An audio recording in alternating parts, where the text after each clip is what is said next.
ప్రపంచమంతా యేసుని గురించి చెప్పుకుంటున్నారు. నువ్వు ఎరగవా? దేవుని స్తోత్రం.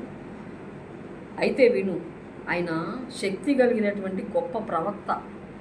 ఆమేన్. దేవుని స్తోత్రం. ఏ విషయమై మీరు చెప్పుకుంటున్నారు?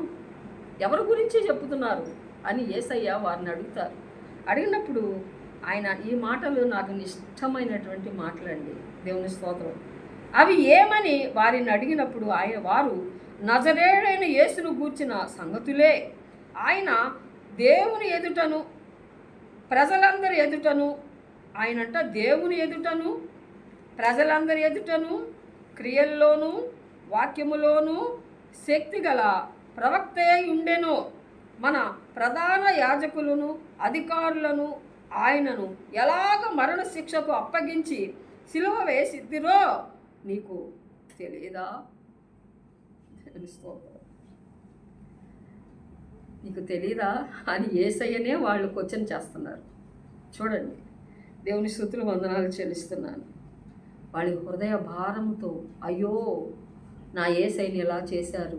కానీ ఆయన శక్తి కలిగినటువంటి ప్రవక్త. ఆయన దేవుని ఎదుటను ప్రజలందరి ఎదుటను క్రియల్లోనూ వాక్యములోనూ శక్తిగల ప్రవక్తే ఉండెను. ఆయన గురించి నీకు తెలీదా?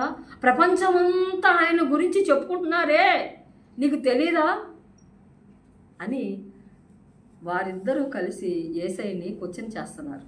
చూడండి, దేవుని స్తోత్రం.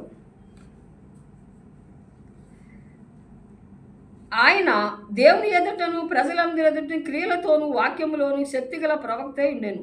మన ప్రధాన యాజకులను అధికారులను ఆయనను ఎలాగూ మరణశిక్ష అప్పగించి సిలువ వేయించిరో నీకు తెలియదా? ఇశ్రాయేలు విమోచింపబోవువాడు ఈయనే అని మేము నిరీక్షించుచుంటిమి. అబ్బా, ఇశ్రాయేలు ప్రజలను విమోచించువాడు, దేవుని స్తోత్రం, ఈయనే అని మేమేం చేస్తాం? నిరీక్షించుచుంటిమి. ఇదిగాక ఈ సంగతులు జరిగి నేటికి 3 దినములాయెను.